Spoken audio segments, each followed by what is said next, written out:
আসসালামু আলাইকুম সবাইকে। কেমন আছেন সবাই? আশা করি ভালো। আলহামদুলিল্লাহ আমরাও বেশ ভালোই আছি। আজকের রবিবার, এখন সকাল 7টা মতো বাজে। সকালের নাস্তা তৈরি করতেছি। অনেকের ধারণা ফ্রোজেন রুটি নাকি ফুলকো ফুলকো হয় না। দেখেন, এগুলো আমি 3 দিন আগেই ফ্রোজেন করেছিলাম, আপনাদের মাঝেও শেয়ার করেছি। তো 3 দিন আগে ফ্রোজেন করা রুটি দেখেন, মাশাল্লাহ কত সুন্দর ফুলকো ফুলকো হচ্ছে। যে রুটি আপনার ফ্রেশ অবস্থায় ফুলকো হবে, সেটা ফ্রোজেন করলেও ফুলে উঠবে। আর ফ্রোজেন রুটি একটু সেন্সিটিভ হয়, এইটা দাঁড়িয়ে থেকে আপনাকে ভেজে নিতে হবে। ফ্রোজেন করা রুটির সুবিধা তো আমি আগেও আপনাদের মাঝে অনেকবার শেয়ার করেছি। একটু ডায়েট শুরু করলাম আজ থেকে। কয়েকদিন ধরে তো সকালবেলা হাঁটতেছি, তো চিন্তা করলাম কি একটু লেবুর রস খেয়ে দেখি, ওজনটা একটু কমতে পারে। আবার আমার ওজন অত বেশি কমাতেও হবে না, আমি 68 কেজি মতো আছি এখন, জাস্ট 2-3 কেজি কমলেই হবে। একটু হালকা গরম পানির সাথে লেবুর রসটা নিয়ে খেলে সকালের দিকটা না অনেক বেশি উপকারে আসে। এখানে লেবুর রসের সাথে একটু মধুও মিক্স করব, এতে উপকারটা আরও একটু বেশি হবে। আপনারা যারা ওজন কমাতে চান, আপনারা এভাবে ট্রাই করে দেখতে পারেন, অনেক বেশি উপকারে আসে। আমি তো আজ থেকে শুরু করেছি, এখন আমার বর্তমান ওজন 68 কেজি, আপনাদেরকে আগেও বলেছি। তো 1 মাস খেয়ে দেখি, এরপরে আবারও আপনাদের মাঝে শেয়ার করব আমার ওজনটা কতটুকু কমেছে। এখন আসলাম তানহার স্কুলের ড্রেস কিংবা ওর প্রয়োজনীয় যে জিনিসগুলো লাগে স্কুলে যেতে, ওইগুলো একটু গুছিয়ে রাখতে। এগুলো গুছিয়ে রাখলে তানহা নিজে নিজে রেডি হতে পারে, ওকে নিয়ে আর অত বেশি ঝামেলা করতে হয় না। ওইদিকে তানহা রেডি হচ্ছে, আর এখানে আসলাম আমি সকালের নাস্তাটা পরিবেশন করে দেওয়ার জন্য। অফ ক্যামেরায় আমি মিষ্টি কুমড়া ভাজিটাও করে নিয়েছি। গতবার যে মিষ্টি কুমড়া ভাজিটা করেছিলাম, ওটা বাচ্চারা অনেক বেশি পছন্দ করেছিল। আর তানহা বলেছিল, মা একটু রুটির জন্য তৈরি করো তো, খেতে অনেক বেশি ভালো লাগে। তো ওর কথা রাখতে আজকেও একটু তৈরি করলাম। এই যে কাঁঠালের কোয়াগুলো দেখতেছেন, এগুলো আমার জন্য আমার এক ছোট আপু পাঠিয়েছে। আপুটি এখানে হোস্টেলে থেকে পড়ালেখা করতেছে। আপুর জন্য আপুদের বাসা থেকে এই কাঁঠালটা পাঠিয়েছিল। আপু দেখি আমার জন্য উনি না খেয়ে কাঁঠালটা আমার বাসায় পাঠিয়ে দিয়েছে। আসলে ইউটিউবে এসে অনেক অনেক আপুদের ভালোবাসা পাচ্ছি আমি। আপুকে তো ধন্যবাদ দেওয়া হয় নাই, আজকে আমার ভিডিওর মাধ্যমে আপুকে ধন্যবাদ জানাচ্ছি। অসংখ্য ধন্যবাদ আপু, দোয়া করি অনেক ভালো থেকো। বাসায় বেড়াতে এসো আপু, আমি জানি তুমি আমার ভিডিও দেখো, আর সুন্দর করে একটা কমেন্টস করিও কেমন।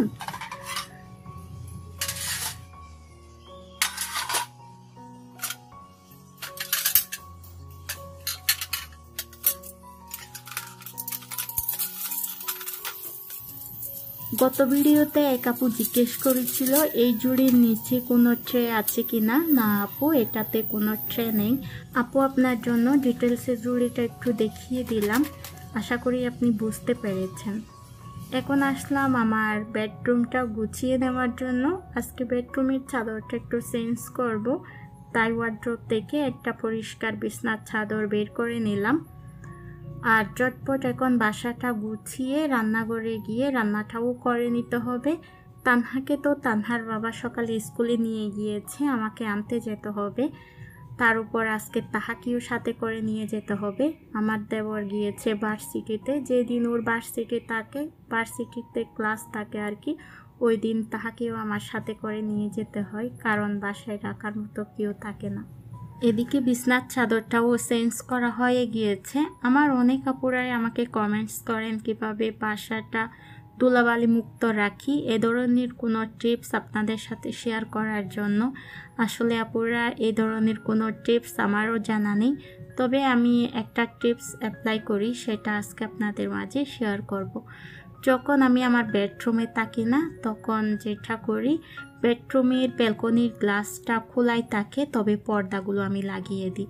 এতে কি হয়, আপনার বাহির থেকে যে ধুলাবালিটা আসে সেটা পর্দার সাথে লেগে থাকে আর রুমের মধ্যে প্রবেশ করতে পারে না।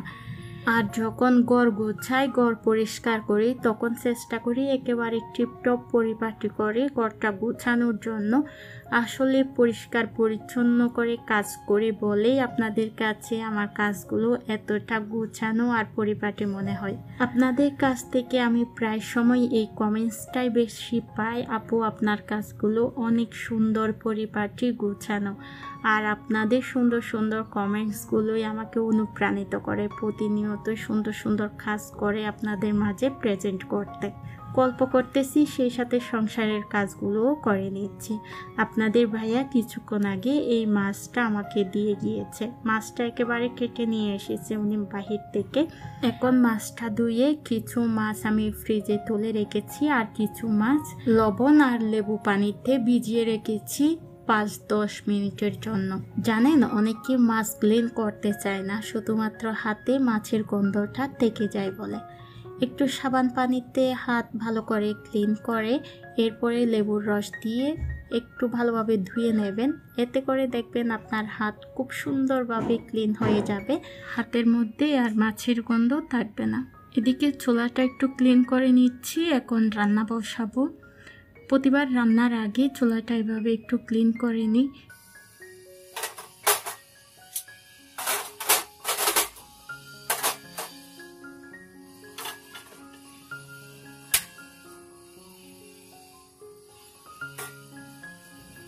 ভাত বসিয়ে দিয়েছি। অন্যান্য কাজগুলো করতে করতে দেখা যাবে কি ভাত রান্না হয়ে গিয়েছে। যেহেতু তানহাকে স্কুল থেকে আনতে যাব, তাই কাজগুলো একটু দ্রুত করে নিচ্ছি। পরিবারের সদস্যের সংখ্যা যেহেতু 5 জন, এখানে আমি 5 টুকরা মাছ নিয়েছি, এগুলো ফ্রাই করব। মেয়েটা আমার অনেক বেশি জ্বালাতন করে, যখনই মাছ রান্না করি একদম মুখেই তুলবে না বলতে গেলে, তবে যদি ফ্রাই করি ও খুব মজা করে খেয়ে নেয়।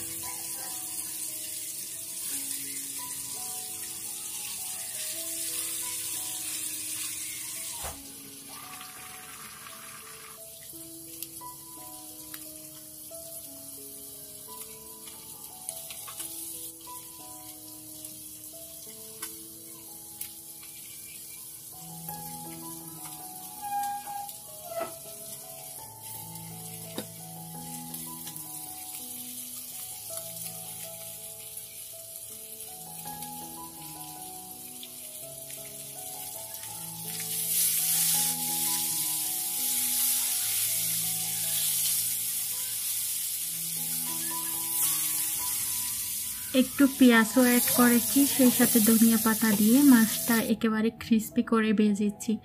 তানহা অনেক বেশি পছন্দ করেছে। মেয়েটা যেহেতু মাছের তরকারি একদম খাবে না, তাই একটু ডালও রান্না করলাম। শুধু মাছ দিয়ে তো আর ভাত খাওয়া যায় না। তো এই তো আজকে দুপুরের জন্য এদিকে আলু দিয়ে একটু মাছ রান্না করেছি, ডাল রান্না করেছি, সেই সাথে মাছ ফ্রাই করেছি। এগুলো দিয়েই আজকে আমাদের খাওয়া হয়ে যাবে।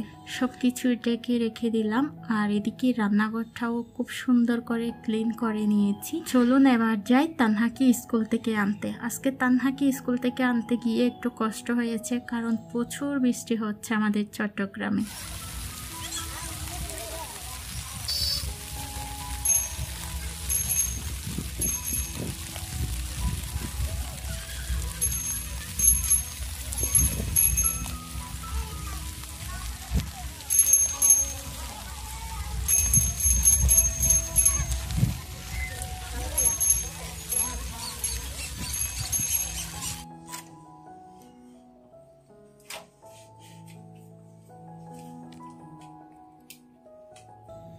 এদিকে বাসায়ও চলে এসেছি, আর দেখেন পুরো বাসাটা টিপটপ পরিপাটিভাবে গুছিয়ে রেখেছিলাম অফ ক্যামেরায়, যেটা আজকে আপনাদের মাঝে শেয়ার করিনি।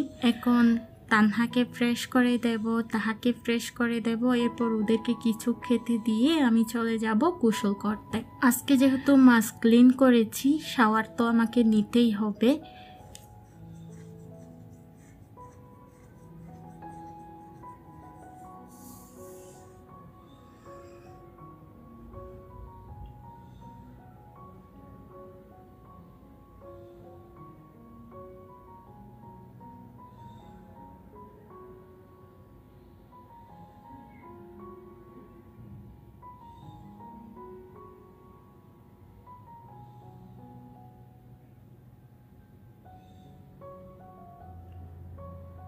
ওই যে বৃষ্টির দিন ছিল, তাড়াহুড়া করে বাসায় ঢুকেছি, মেইন দরজাটা লক দিতে একদম ভুলেই গিয়েছিলাম। এখন দরজাটা লক দিয়ে আসলাম, আর এখন আসলাম রান্নাঘরে তাহাকে কিছু একটা খেতে দেব।